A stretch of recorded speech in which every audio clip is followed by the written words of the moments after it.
Alger la joyeuse, Alger la bien-aimée, Alger la blanche. Tant de surnoms donnés à cette ville qui s'étale le long de la Méditerranée et au contrefort des collines du Sahel. Passionné par cette Méditerranée et ses trésors, j'étais juste venu m'inscrire dans un club de plongée sous-marine, l'Espadon, situé sur la jetée du vieux port d'Alger. De là, la vue sur les deux cités est exceptionnelle. Une mosaïque de maisons descend en cascade pour venir mourir dans la mer. Les couleurs et les lumières chatoyantes de la mer nous dessinent une suite de tableaux sans cesse renouvelés. C'est sur cet espace convivial du vieux port d'Alger que mon aventure commence, où un jeune pêcheur, écoutant une merveille du Cha'bi, interprétée par le maître Ammar Zahi face à la Kasbah, attira mon attention. Au début, cela me paraissait normal, un passionné de la pêche dans un moment de détente. Mais ce n'est qu'après un moment, en écoutant cette merveille et en regardant la joyeuse juste en face, caressée par la Méditerranée, que des idées et des questions me traversent l'esprit.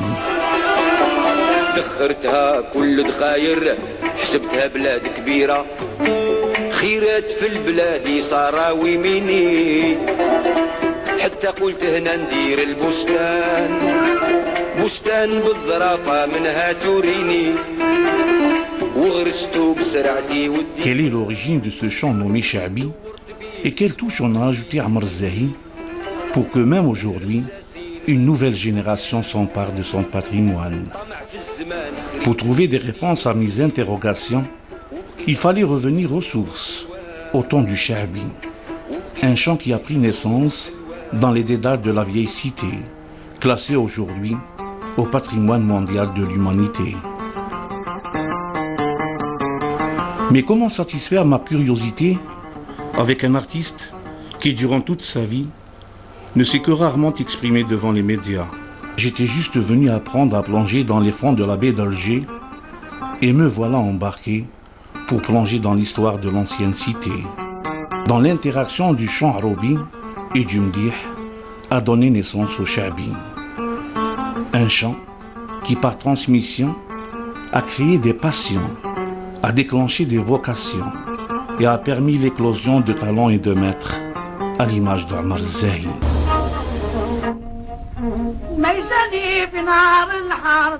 غير من كان مقلصان لكن ما لا شروي معدوم عمل خيل الصحراء.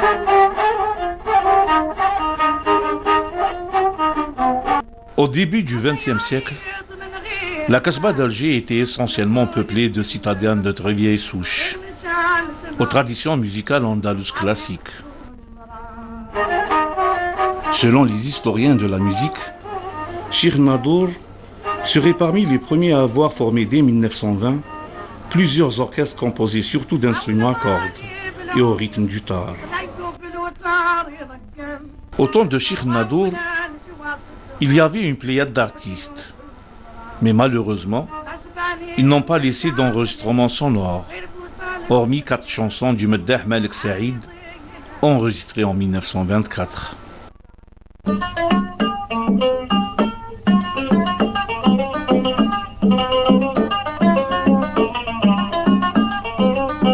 منك واحد بنار البين كيف قلبي كاوي من بها خد الطاوي من حروف الزين اللي يريت في خلق العادة مش فارو عين تموت بعيون سرادة.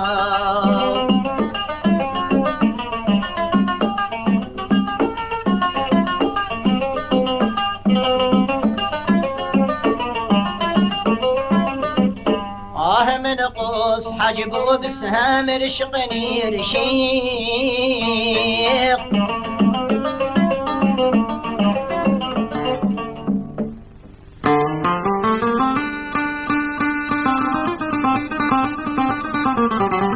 En parallèle au Medh, il y avait à Alger un autre genre musical, l'arabi, un chant qui puise ses modes dans la musique arabo-andalouse. À quoi elle correspond donc la musique d'Alger? C'était surtout cette musique que nous connaissons par la nouba, mais pas uniquement. On la connaît également à travers ce qu'on appelle l'houaza et l'aroubia, qui sont des déclinaisons plus légères que la musique andalouse.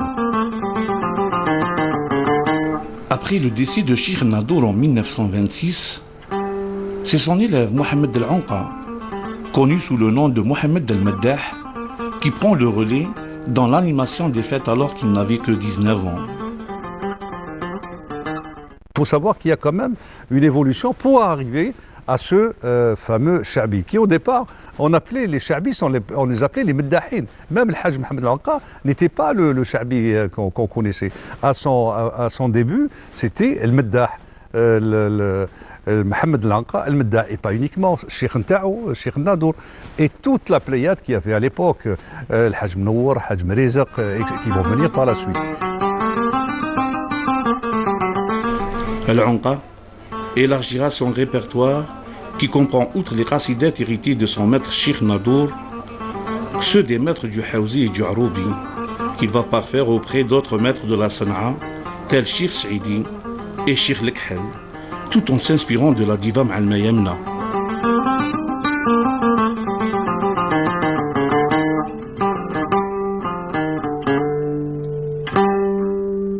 El Anqa chantait aussi des cantiques religieux, dit El Jad. Appris en compagnie de son maître Nadour, qui était l'élève de Abdelrahman El Meddah Bash Qassad, au Cheikh El Hadra de Sidi Abdelrahman El Ta'albi.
Mais son plus grand génie était celui d'avoir créé une forme et un contenu sémantique, comme le sont les hadrats des confréries religieuses. El Medh verra alors l'introduction d'une véritable codification, utilisée encore de nos jours, construite sur la succession de Touchiya et Insirafat, Hwaza et Aroubiyat, Qsaïd et Khlasat. Cette véritable halqa ou séance musicale, née de l'esprit d'El Anqa, sera appelée Chabi en 1946 par le musicologue Boudali Safir. Beaucoup pensent que Chabi khlaq ma al-Hajj Mohamed El Anqa, alors que c'est une erreur, une grande erreur. Voilà, Maqbal Hajj Mohamed El Anqa, surtout à la Kasbah. Moi, je suis un natif de la Kasbah, je peux parler de la Kasbah et des anciens. Maqbal Hajj Mohamed El Anqa, la Kasbah n'avait pas de musiciens? Je pose cette question. Elle avait plein de musiciens de renommée. والشعبي بكري كيف كان يسميوها؟ ما كانش شعبية، كانوا يقولوا المداحين. Il y avait des grands chanteurs, je citais des noms, كانوا يخدموا العروبي, que beaucoup ne connaissent pas malheureusement parce qu'ils n'approfondissent pas leur connaissance. On ne va pas au fond des choses. Al-Hajj, en amenant une touche de personnalité, en incorporant un instrument qui n'existait pas avant dans les orchestres andalous, qui est dirigé Mohamed et Abdelzak Fakhadi, le mandol. C'est mandol parce qu'il a un son viril, un son que les musiciens chabi adorent, parce qu'il a une sonorité propre.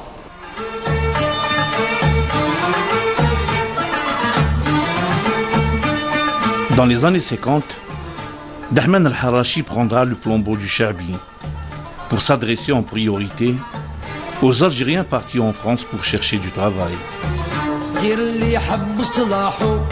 Le Chaabi, tel qu'il a été institué par l'Anqa, regorgeait de citations puisées dans le Melhoun. Celui de Dahman use d'un parler simple de tous les jours, compréhensible par l'ensemble de la communauté maghrébine.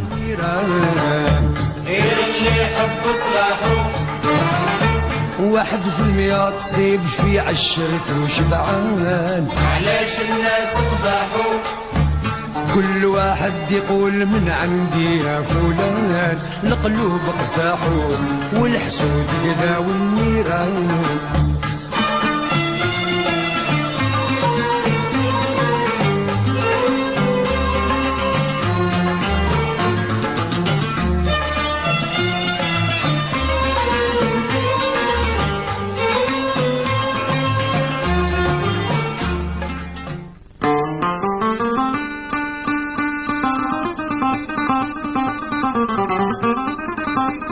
Durant les années 60, la société algérienne est une société en pleine mutation, avec une génération marquée par la guerre, mais portant les espoirs de la liberté reconquise. C'est durant ces années qu'un immense compositeur de musique et parolier algérien, du nom de Mahboub Safarbati, a fait fleurir ce patrimoine.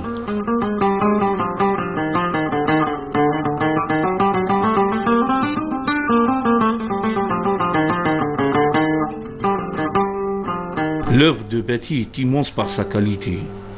Il est certes Chaabi plus léger, plus accessible. Il a été l'impulsion de Boujma al-Anqis, de Amar al-Ashab et de l'Hashmi Grouabi, en leur permettant une diversité de leurs répertoires respectifs.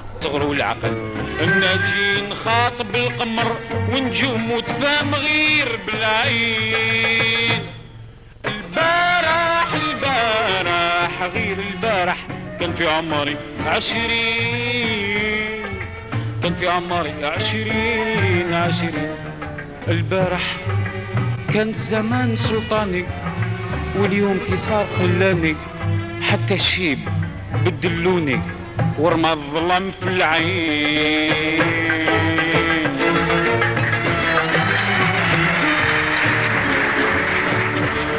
البارح كان زمان سلطاني واليوم كي صار خلاني حتى الشيب بدلوني ورمى الظلام في العين حسيت بالكبر ساماني في الزهو والصغر نساني حسيت بالكبر ساماني في الزهو والصغر نساني وبقيت كان خمم على داك الخلاص مسكين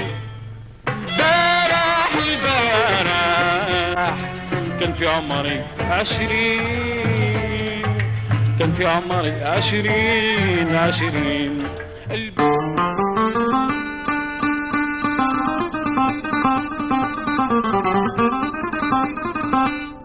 L'œuvre de Bati a été aussi l'impulsion du jeune Ammar Zahi.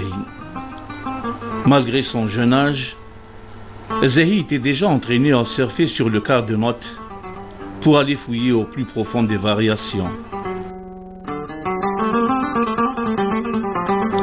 Pour parler de cet artiste qui a cultivé et fructifié son vécu artistique à l'épreuve d'une ville peuplée de maîtres et de mélomanes, j'ai fait appel à un disciple de Hajj al-Anqa et ami du maître, Cheikh L'Agab, ainsi qu'un autre ami, Cheikh L'Arafi, et de Sid Ahmed al-Nadib, un ancien virtuose du Bonjou.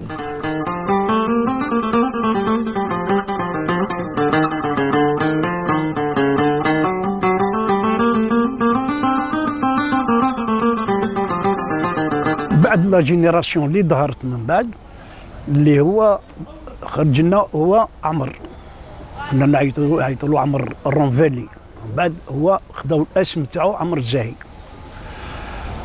مالا هذاك الوقت اللي عرفتو انايا هذا عمر الزاهي وانا عرفتو في 59 قال لي حبيت نشري موندول باش نتعلم لروحي. هكذا قال لي الله يرحمه، قال لي نتعلم لروحك. قلت له شوف يا خويا عمر، قلت له لا حبيت تتعلم لروحك نديك المضرب نشرو ماندول، نشرو تما ماندول تتعلم به واحد قديم، ومن بعد شري واحد جديد وهذيك يتفرسن كما كان الحال. قال لي ايامنا وانا كنت شفت واحد الماندول يبيع واحد في الروجار، واحد لونتيكيتير، واحد السيد يبيع لونتيكيتير معلق ماندول، اديته معايا. انا نمشيو كذا، انا شفنا الماندول حكمته، انا قاعد نراجع نشوف لا ماشي مغرف لا هذيك سيت وهذا. هيا نشفى 13000 هذاك الوقت، سيتي دو لارجون.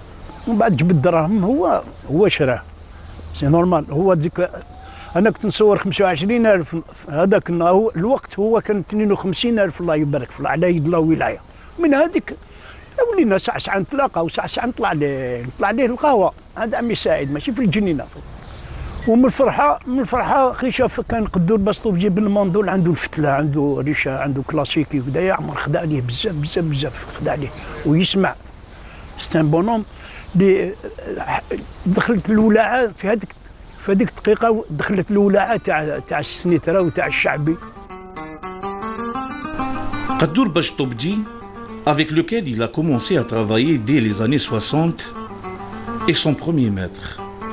Il l'accompagnera ensuite durant près de 2 décennies. هو قال لي عمر، قال لي قدور بسطوبجي يعني هو الشيخ تاعي. وقال الحاج محمد العنقه، خطرة تلاقى مع الحاج محمد كذا في واحد المكان، قال له شيخ قدور بسطوبجي. حتى الحاج محمد قال له قدور بسطوبجي، قال له خدم معايا حتى حفا. يعني هذا يعني قدور بسطوبجي انا سقيتو خطرة. قال لي خدمت مع خليفه بالقاسم، مع الحاج بوشيبه، مع الحاج مريزق، يعني خدم معاهم كاع. عمر زيادة راهو يسمى وليدنا عبد الله، وجوزت معاه مدة 15 سنة وانا معاه في قلبه، وفي طبيعه وفي سيرته الصلاة على النبي ما عندنا ما نقولوا في كل شيء مشخشخ كما يقولوا. هذا هو.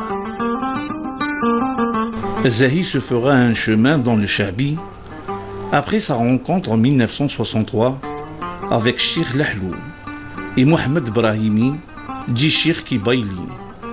Tout en lui remettant les anciennes qasidettes, il l'initia au rythme de chansons de ses textes. بحثت انا سقيت بزاف بقول الحاج قدور اللي راه حاضر معنا، الشيخ لحلو الله يذكره على خير. الشيخ لحلو راني تكلمت عليه ثاني، فهمت، عطاني قصايد وثاني شرح لي المعنى نتاعهم، عطاني مرمات. الشيخ قبايلي كذلك قمت ليه، عطاني ثاني كلام، فهمت. وكان واحد اخرين ثاني اللي فهموني في المعنى، كما الحاج الصفاقسي الله يذكره على خير، كما الحاج محمد مشنوعه، الحاج جازولي. فهمت، هذوما سي لي زونسيان اللي كانوا زمان حافظ، اللي كانوا يتبعوا الحاج محمد فهمي.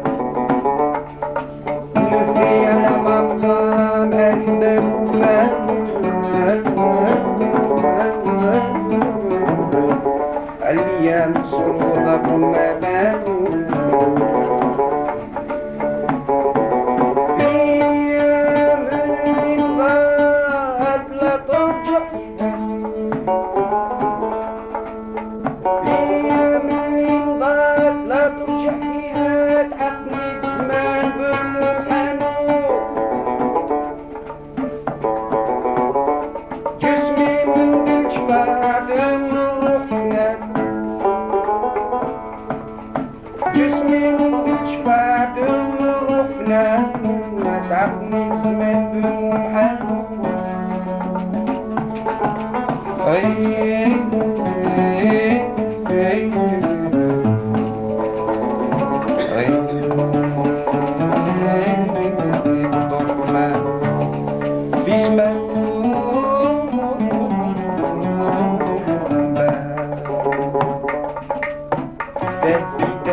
حكيم بالقصد الخبار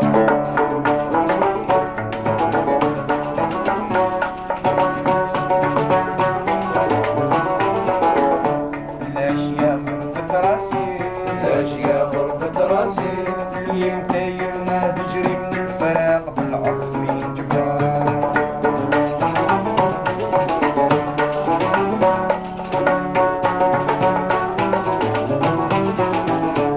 كان يسقيني كاسي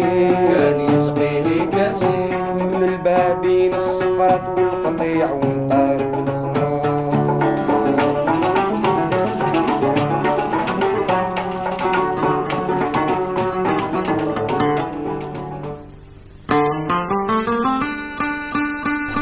Zahi vouait une grande admiration pour Dahman al-Harrachi et surtout pour Boudjma al-Anqis. عمر زاهي كان يتلاقى مع الحراشي في واحد الريستورون تاع عمي عمر قرنايسي. عمي قرنايسي هذايا هذا عبد الرحمن الحراشي الله يرحمه يعني تي ان فرونس وهذا عمي عمر سيتي ان كونداني ا مور. الدور يعرف الحراشي في فرنسا بكري. باكي الحراشي اللي عنده ريستورون جامور لاطلاس. وعمر كان يجي قاعد تما لان اللي حاكم لا جيرونس وليد حومته تاع عمر الزاهي هو مموح. الله عمر يجي يتعشى تما يقعد تما يطلعوا سوا في الليل. هذوك يتلاقى مع الحراشي هكذا ولا يعني يقصروا بيناتهم كذا وكذا. اختار الحراشي قال له يا خويا عمر، قال له عندي ولد اختي اش اللي يحبك يعني يحب يسمع لك وتبنين وكذا وكذا وكذا مقنين وكذا تبنين وعندك واحد الصوت هايل كاع. قال بصح كاين حاجه. قال واش كان يا خويا عبد الرحمن؟ قال له فلوطر انا نديرك في المكتوب. هذه قال يعني عمر مات بالضحك. Ammar Zahi écoutera d'une oreille attentive les compositions de Mahboubati. Il développa sa pratique musicale, autodidacte. Il apprendra le chabi sur le tas. أنا في الحقيقة أنا محب البوجمع العنقيس. نهار خرج عمر هدايا في لي زاني 68 69 بلي شونسونات تاع محبوباتي سيت نوتر جور. يا ناس كي تسمعوا شغل حيوي خفيف في الهواوات في صوت ما عندك ما تقول شغل.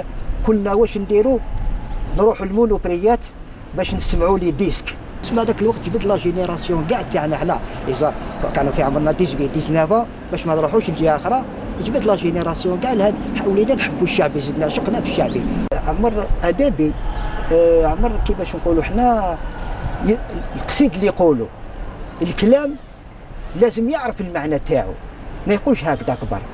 كما نقولوا حنايا تالمون داير البحوث يهضر لك على دي ساج شينوا يهضر لك على لي ساج اوكسيدونتو يقول لك فلان يسمي لك هدايا فهمت.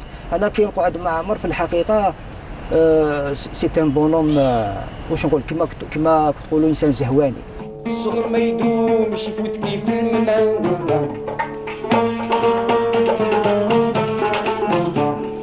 الصغر ما يدومش يفوت كيف المناوله. هذا حضور تشرب محل الوصال عندك ويوصل راحة. كاش نواسي يا سيدي مالو بطالية راحت الرواحة.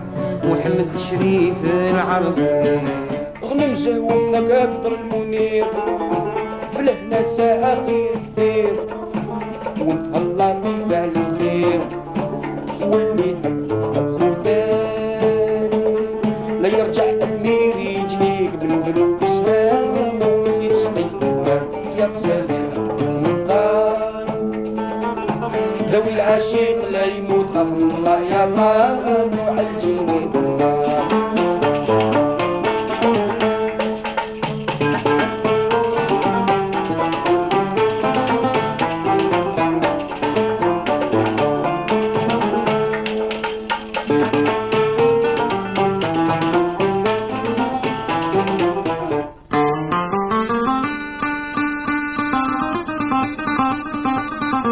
Son premier enregistrement date de 1966. Il était accompagné de Qaddour al-Chercheli, un autre virtuose du banjo. جهلت كل صاحب وخفيت عليه السراري est la première chanson de son premier 45 tours qui le propulse parmi les meilleurs chanteurs de sa génération. التحقت به أنا في 67 67 1966 67 بعد ما كانوا لي قبلي كما نقولوا محمد علوش هادو حنايا في الحومه، يعني في الحومه تاعنا في الرون فالي. حنا كنا صغار نتبعوه، كنا ديجا نتبعوه، يعني نحضروا العرس وكان يتمرن تما في القهوه، ماشي يعني يتمرن هكذايا في الساحه تاع القهوه، وحنا نجيو نجلسوا احنا مشوقين. وجات اوكازيون باش شديت معاه انا خطره، وبعد راحت من تم. وانا من 67 وانا معاه، وانا ما خطيتوش حتى ل 82. وخويا عمر يعني رجل بالقيم في القمه والتواضع c'était un bon vivant. Zahi voyage avec dextérité d'un mode à l'autre. Il savait que le mandol est une source généreuse, générative d'idées musicales. Son Arraq commençait tout près d'un rib. Le mode mouel naissait sur le mode sihli. À partir de ce mouel, il abordait facilement le mezmoum.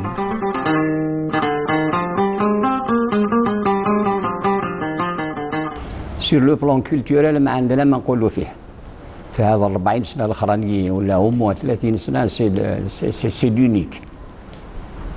وقبلوا على كل حال كانوا مشايخ الله يرحمهم ويوسع عليهم، mais les 40 ou 30 dernières années c'est lui, il n'y a pas un autre يعني. Il a donné un plus. C'est un chanteur comme tout le monde على كل حال ما عندنا ما نقولوا، mais il a donné un plus sur le plan قصايد. في كل عام يخرج واحد زوج جدد اللي ما تغناوش في العراس بارفوا وضل دو مينوي ولا 12 ونص الوحده كي نتعشاو هكذا كي نولي ولا السنه وكذا، من يقول لي مبروك شرقنا شويه شرقنا شويه.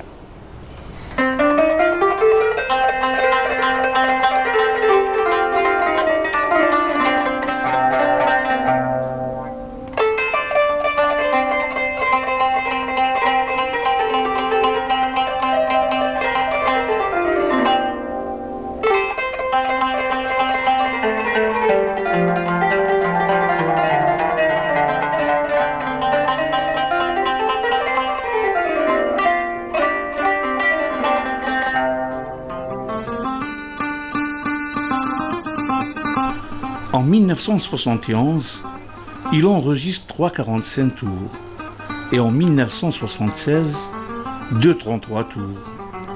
Son interprétation quitte alors le pluriel anonyme pour la singularité du grand art. Sa musique éveille des énergies jeunes et neuves. Elle participe à sa manière au fondement d'une nouvelle personnalité sur une nouvelle génération.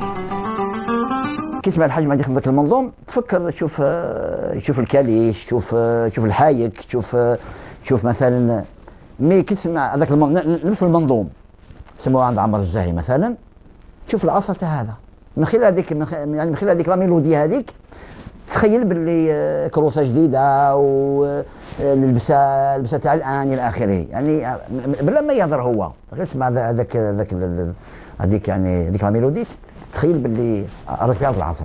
اش غنم في الحياة يا سيدي واش راه من لا راه يا هل الهوى رحت وسلم روحي كلها واش دواها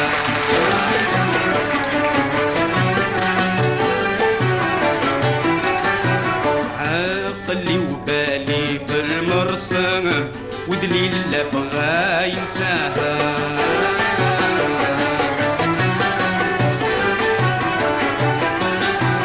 سابغ الشفر باهي المبسم ما شفيت من حسن بهاها ومكا قلبي يهواها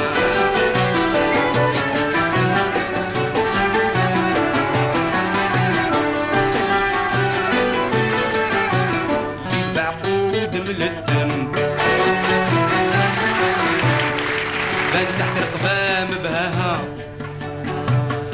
البدن يفوت ثلج رسم وشعر كل مكاسيها يا اهل الهوى راحت نسلم روحي بنات واش دواها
بحسن عجيب على مديرة بعد السوهيرج على مديرة بعد السوهيرج على مديرة بعد السوهيرج شمس مالت المغيب.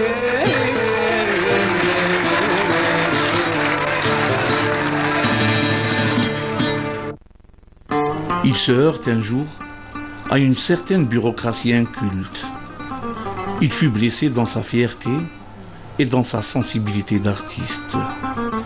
Sa première cassette, Ya Rabb al-Ibad, sort en 1982. S'ensuit après quelques enregistrements en studio, Yadifullah, El Jafi et d'autres.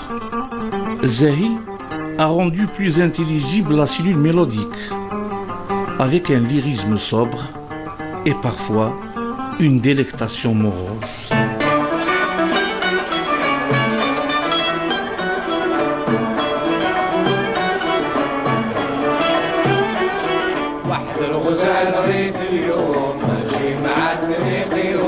خلاني في الخلا محزوم سماوه العربجاني لو كان بالفدا والسوم نعطي 100 سلطاني.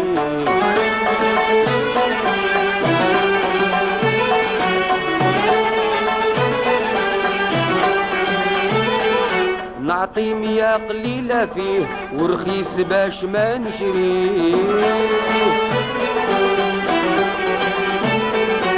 نعطي 100 قليلة فيه ورخيص باش ما نشريه. ننظر فيه وفي عينيه وعليه واجب نغني. مشى الزين كله ليه يا سامعين غواني. الغزال ريت اليوم ماشي مع اليوم. خلاني في الخلا محزوم سماوه العربجاني. لو كان بالفدا والسوم نعطي 100 سلطاني.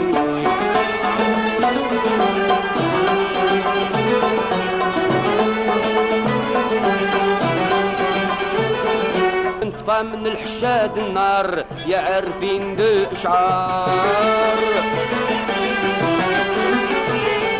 تنطفى من الحشاد النار يا عارفين ذي الاشعار. البحر دخلتو زخار سافر فيه قرصاني. طلبت من ربنا الغفار يغفر جميع عصياني. وحد الغزال خلاني في الخلا محزوم سماوه العربجاني. لو كان بالفدا والسوم نعطي 100 سلطاني. لو كان بالفدا والسوم نعطي 100 سلطاني. وحد الغزال ريت اليوم يا سامعين عذبني.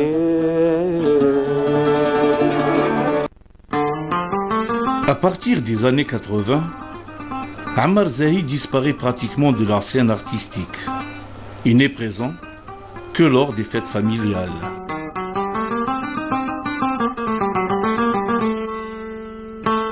Les auditeurs fidèles à Zahi savaient bien que le maître n'interprétait jamais les paroles et la musique de la même manière. Houaoui, dans son jeu, il apprécie ses évadés musicaux.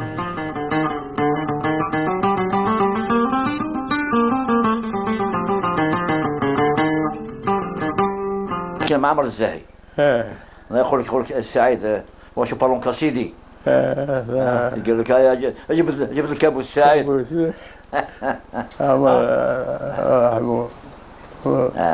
واحد الاخت خدم العرس انا والعقيب واحد عروس تزوج ووليد زوار تاع سيربي كان شاف ولا يسمعني وزادا كان صغير زوج سيبيكور خدمنا مع سيد احمد قالوا هذا كيلومتر قالوا شحال وقت لازم قال والو عرفش يخلص عليه يطبع فيه والشيخ يطبع بعد خلصنا انا وسيد احمد خلصنا قلت له سيد احمد كيفاش هو ما يخرجش ويخلصنا قال سيد احمد قال لي لا حتى البيستام جيتي قال لي نعطيه الدراهم قال لي ولا جيتك حطوا الدراهم كانوا لي بيتك وهذاك الوقت هذاك الوقت وبعد ما حطيت البيستام جيتي حكمت لي بيا حطيتهم في البيستام خذهم داك عمر قال واش قال لي خلصتكم البارح قلت له ايه قال لي صب زيادة دابا قال لي انا غلط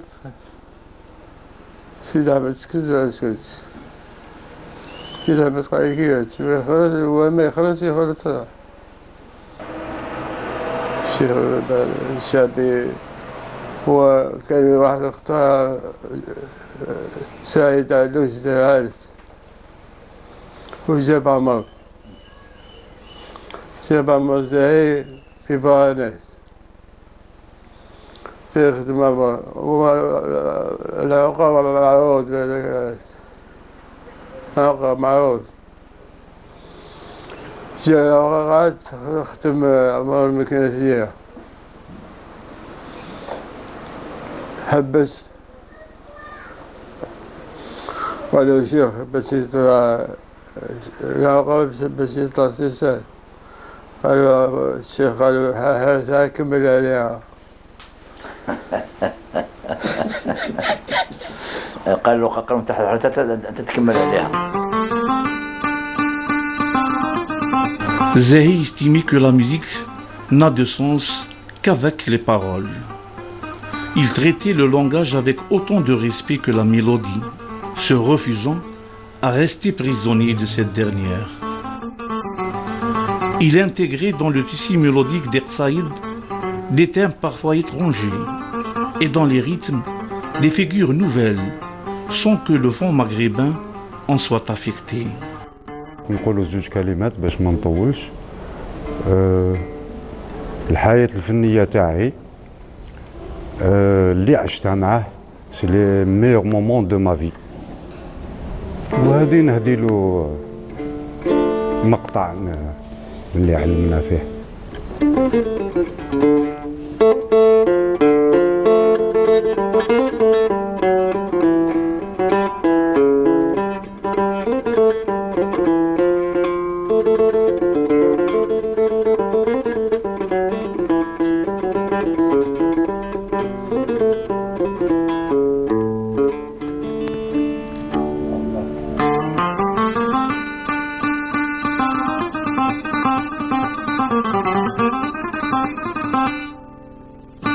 Le 10 février 1987, Zahi réapparaît dans un récital à la salle Ibn Khaldoun à Alger. سالوني يا أهل الهوى كيف جرالي أمس في الداج يا كرام أمس في الداج يا كرام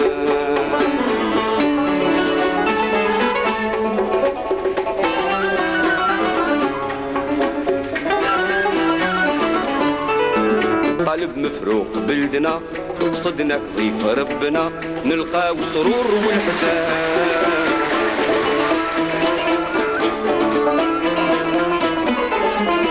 الحرمانة ليك وعدنا ترفع بقدرنا وعزنا الحكام خرجوا من الوطن.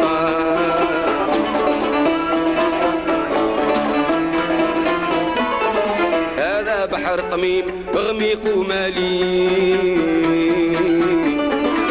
يدفع بفراتن القوامة عمر سوقي باع وشرا دلالي سوق لا يفرغ من الزحامة رعى نحلي وطعم شهدي بن صالي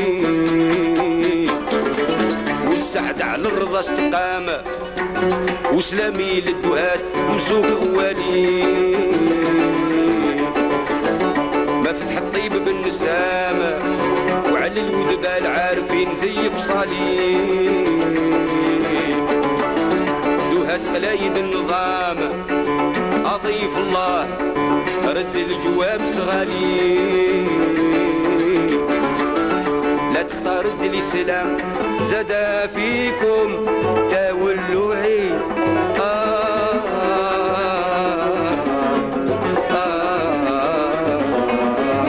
ما يفيدني سوى الصبر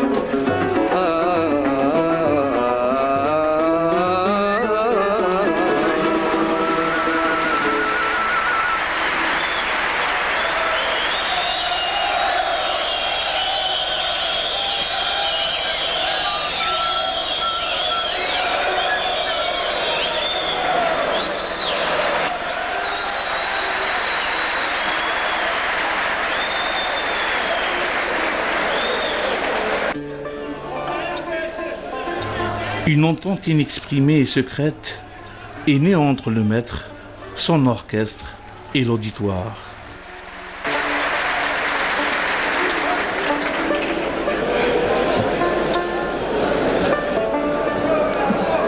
Ne pouvant laisser ses nombreux admirateurs sur leur faim, il se laissait alors bercer par la musique de la mémoire, de ces instants magiques qui remontent à loin. Sa popularité, il l'a arrachée par son talent. Il a bossé durement en solo. C'est un artiste qui est toujours à la recherche de nouveautés.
علاه يا الجفي باطل تشفيني تعاديني في غراض العديان في بحور الهوى حايط طول سنيني على الغنايم كيجيبوا قرصان على الغنايم كيجيبوا قرصان قرصان الرياصة ناس تدريني عرفني بسرعتي والديوان سافرت مركبي في الريح يعليني زفرت منه الرياح والطوفان زفرت منه الرياح والطوفان بداوني مسير لمن يفديني غير إذا جاد الكريم المنان علاه يلجأ في باطل تجفيني وتعاديني في غراض العديان تعاديني في غراض العديان نهوى روحي وراحتي عمري ما ننساها يا أخي عمري ما ننساها نهوى روحي وراحتي من بكري نهواها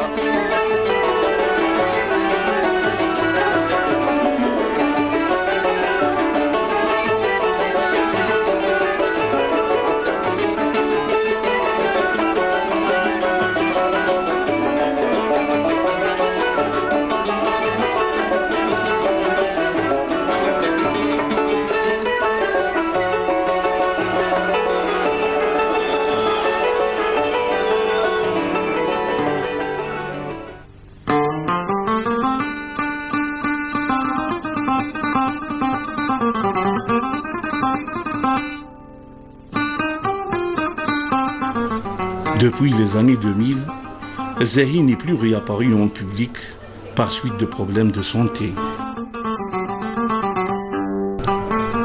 S'il refuse de se produire devant le grand public, il trouve en revanche un immense plaisir dans les réunions familiales intimes. Chanter devant un petit parterre d'amis et de connaissances vaut pour Zahi toutes les sensations du monde.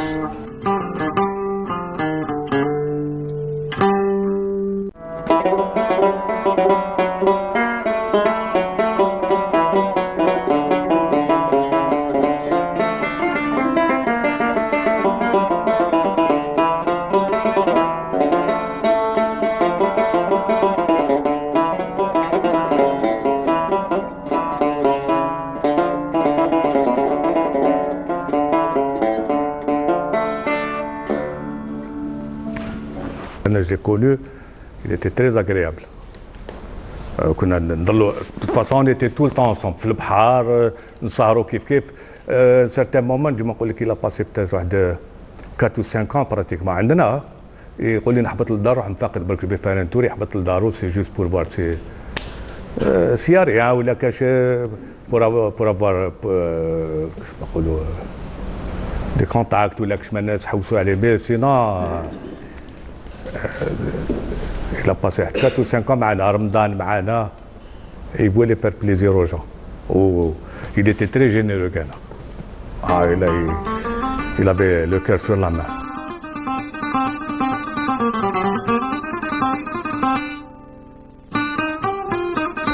Zahi est un grand chanteur qui a énormément apporté à la musique algérienne, particulièrement au Chabi.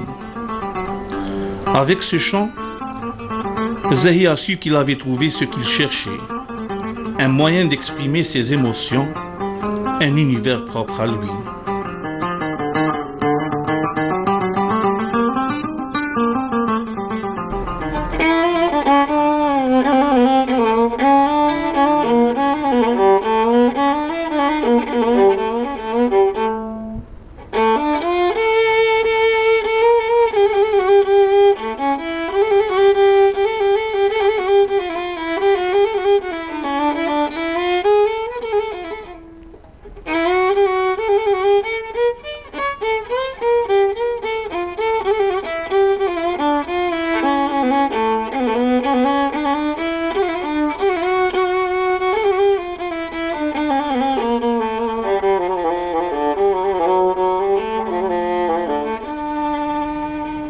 بديت نخدم معاه اون 92 خدمت معاه ليالي يعني كما قال خويا محمد احلى ايام وتعلمنا عليه بزاف وعلمنا بزاف يعني لي زاستيوس تاع الموسيقى تاع الهواوات تاع الميزان وخدمنا خدمت معاهم 99 كانت كيف يعني كاين شي ليالي يعني اللي كما نقول لك عرقنا بزاف. حصلنا الشرف خدمنا معاه ودابري مو انا ما كانش الشيخ كما هو، سواء فن سواء عقليه كلش.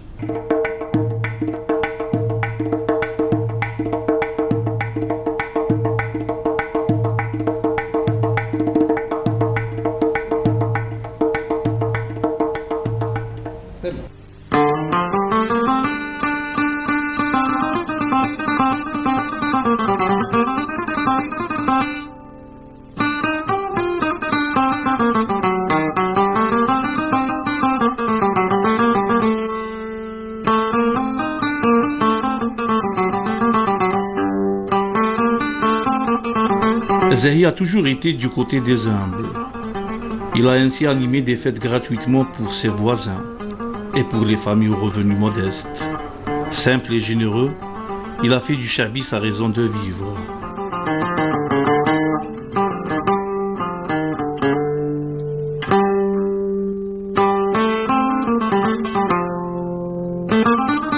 حنين كريم وخالتي زهواني ولا كان عرس طرومباني هو ما قعدش مع هذيك الليله وكنا كي بدا يقصر هو يسون كوم سي سيتي بور لوي هذاك لو مارياج ولا لو باتام هذاك كوم سي سيتي بور لوي il fallait vivre avec les moments هذوك on a vécu avec les moments. C'est un maître, un grand chanteur. Dans les fêtes, Zahi improvisait et préludait au mondol d'étranges assonances. Il a des échappées inattendues. Des fois, il opère un brutal changement de rythme avec plus d'intensité pour les variations.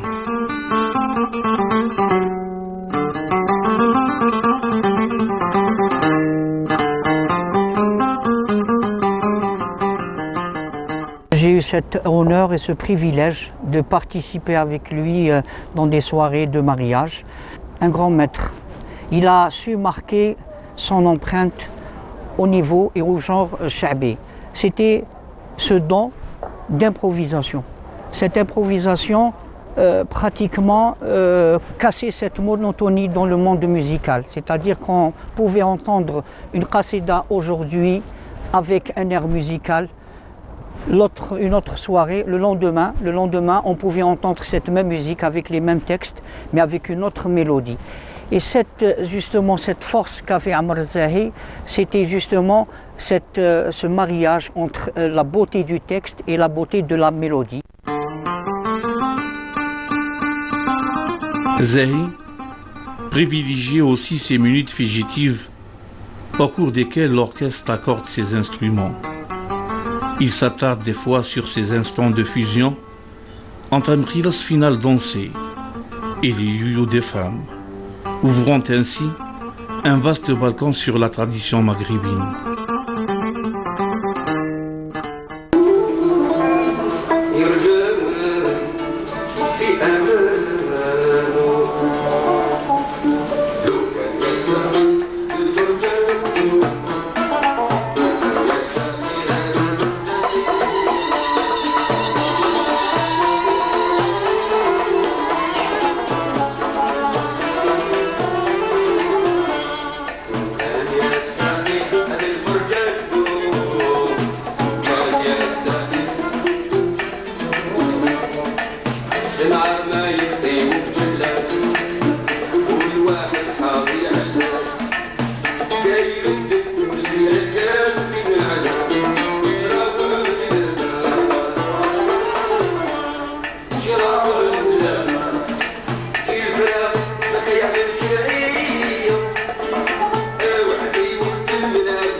للعاشقين ويجرح للجلال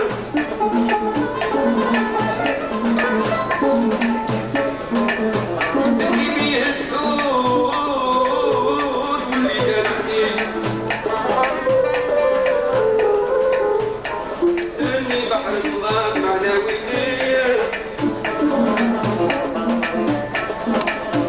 سليل الشياخ بيات التكنيك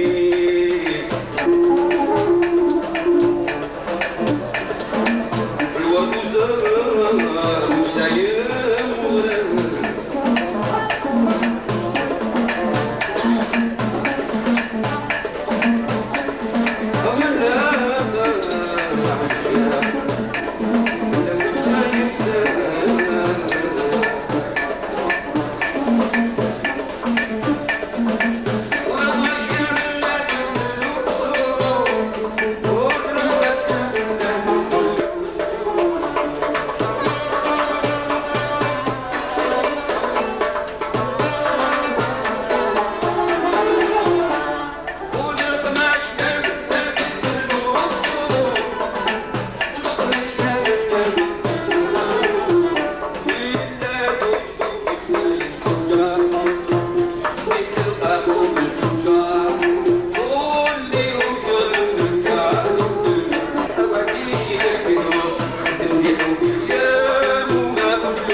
Ses fans le suivent dans les fêtes de famille. Ils attendent de lui le cadeau tant espéré, qu'il se décide enfin à leur offrir un autre concert public. Loin des médias, Zahi répond à ses fans. Il lègue son savoir-faire à un jeune maître venu de Bdiaya pour apprendre le sha'bi. Sur de simples cassettes, il communique avec toute une génération. C'est typiquement Amr Zahi, il n'arrête pas de nous étonner.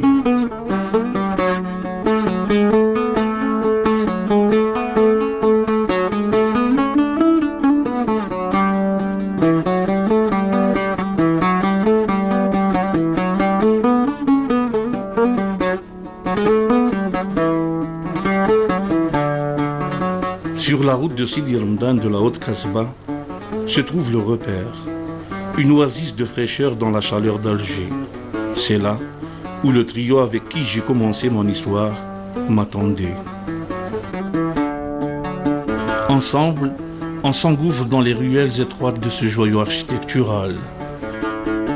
Ma surprise fut grande quand on m'annonce la venue de Nassar. Avec deux de ses amis, le bonhomme paraît simple et modeste, les mêmes démarches que Zahi. Réservé, il avait hâte de témoigner sur le shir, tellement il l'aimait et le respectait.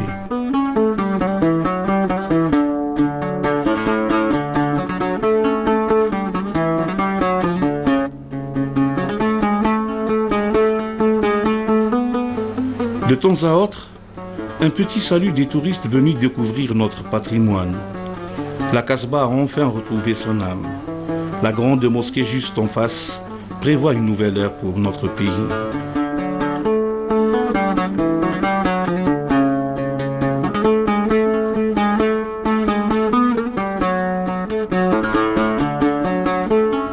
Séparé du groupe, Nassar m'invita à visiter le lieu où il avait connu Zahi. Sur la route, une halte s'imposait. Le temps de voyager avec ses mélodies, majestueusement jouées par ce jeune prodige.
fois encore, je découvre la madrasa et le mausolée du saint patron, Wali protecteur d'Alger, Sidi Abdelrahman ibn Mohammed ibn Makhlouf al-Ta'alibi, l'endroit où tout a commencé. À une dizaine de mètres de là, se situe la rampe vallée. Le café El Kawakib, où le maître avait l'habitude de s'installer, est aujourd'hui partagé en deux commerces. Des photos sur une vitrine illustrent ce passé tant glorieux de ce quartier qui ne veut pas oublier son enfant. Enfin arrivé au fameux immeuble, où résidait Zahi. J'avais hâte de découvrir ce secret très bien protégé par Nasser.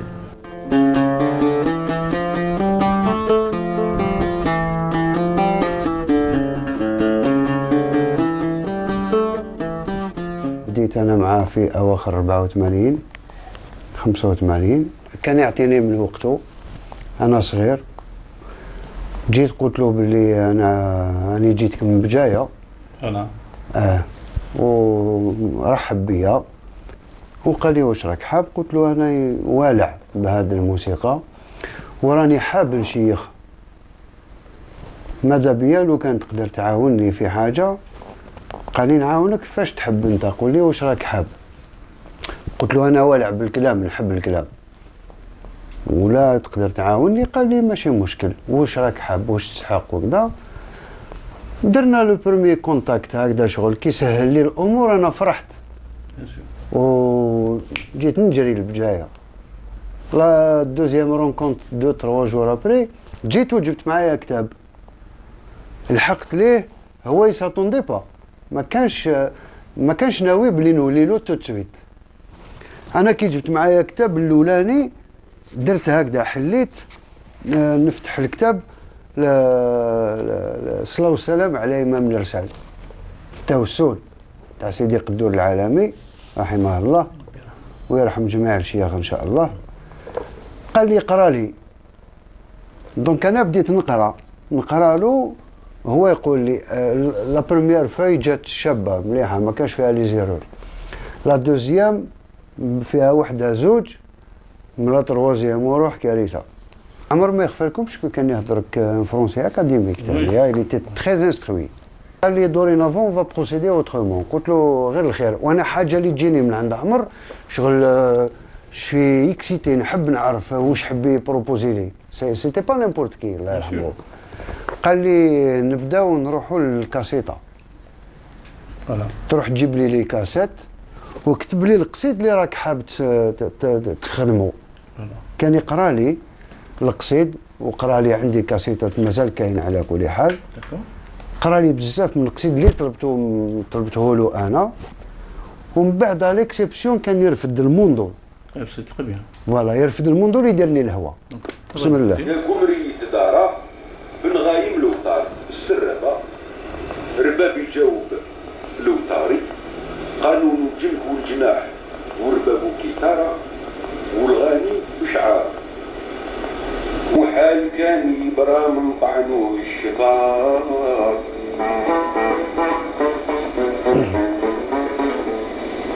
وحال كان يبرى من طعنو الشفار يوسم بن غيب مسلية خضرا أو يحمل راهي بالنظرة قدموا ذاته بالنحرة يكنوني في كنان سلامي مجروح بالحضين من تلقني في المحارة منقود وجهار قلت زارك يا خناري يا تاج بنات سامية رمقات الحكارة لغزال العنبار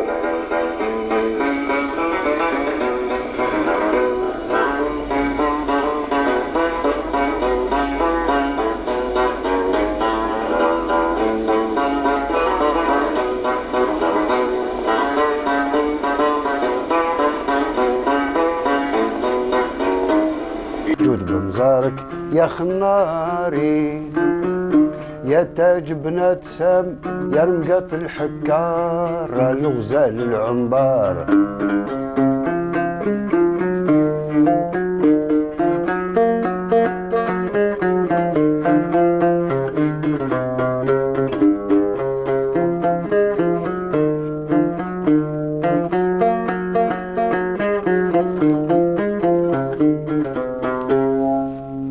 اليوم ان شاء الله هاد لابريميدي ان شاء الله عندنا اون رونكونتر افيك سي زونسيان اللي كانوا معاه اللي خدموا معاه با توس بيان سور.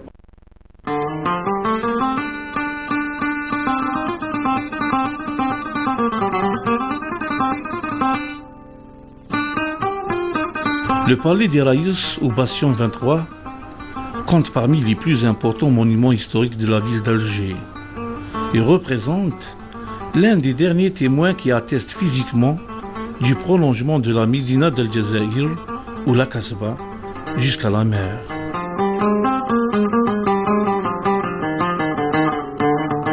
C'est en ce palais riche en histoire qu'une grande partie des Snaïhiya ou El Hadjiya, et non pas tous, qui ont un jour accompagné le maître, ont accepté de témoigner leur respect à l'égard de ce grand artiste en jouant ensemble une air tant aimée par Zahi. En tant que musicien, on a été très honoré de faire partie de sa troupe musicale pendant plusieurs années. Je rejoins le témoignage d'Akhouna Mohamed Chillal. Les moments de musique, c'était des moments de joie et c'était très agréable. Où je me rappelle, à chaque fois qu'une soirée finisse, on avait hâte que la prochaine commence. راح نفتقدوه كشخص وراح نفتقدوه كفنان، راح نفتقدوا الروح الإبداعية ديالو والحس الراقي الموسيقي ديالو.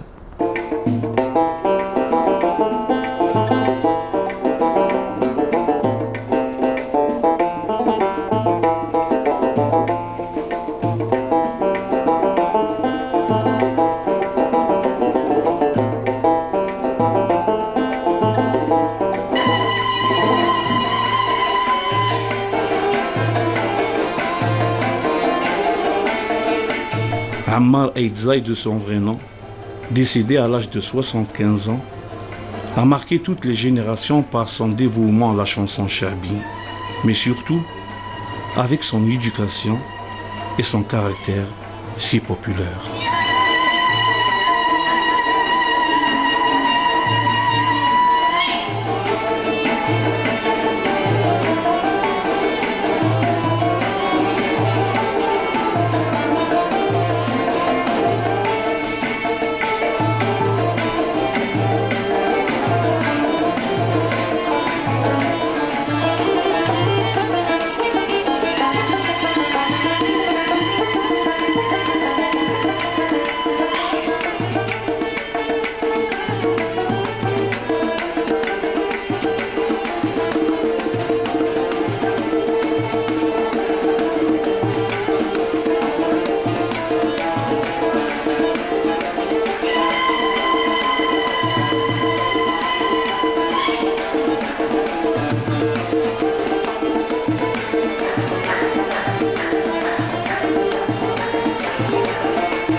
كي نتفكر السهرات ودوك الليالي، صوت المقنين كي ينطق والريشه حنينه، تمدح في الرسول وتمجد سيد الرسالي، الادب والقول والمعاني منك دينا. فت السلطان وانت في عشق زوالي، الرجله والنيف والظرافه والافعال الزينه، رجال ونسوان منهم شياب ومساغر، والوحش صعيب واللي يعرفك يفهم معناه، الفراق يوجع مر والموت حق من الله، اخرتها تدي شبر تما فعلك تلقاه، يا سعد اللي راح في الستر ومشات حبابه معاه، والله يرحمك يا عمر زاهي اسمو خلاه، والله يرحمك يا عمر الزاهي اسمه خلاه. فهمت. على كل حال مازالني تلميذ، مازالني نتعلم. فهمت. جو سو كان بتي شونتور بوبولار فقط. هذا ما كان ما رانيش يعني حقا الله يجازيكم تشرفتوا بيا الله يبارك فيكم. بصح انا شو كان بتي انتربريت بوبولار سي تو.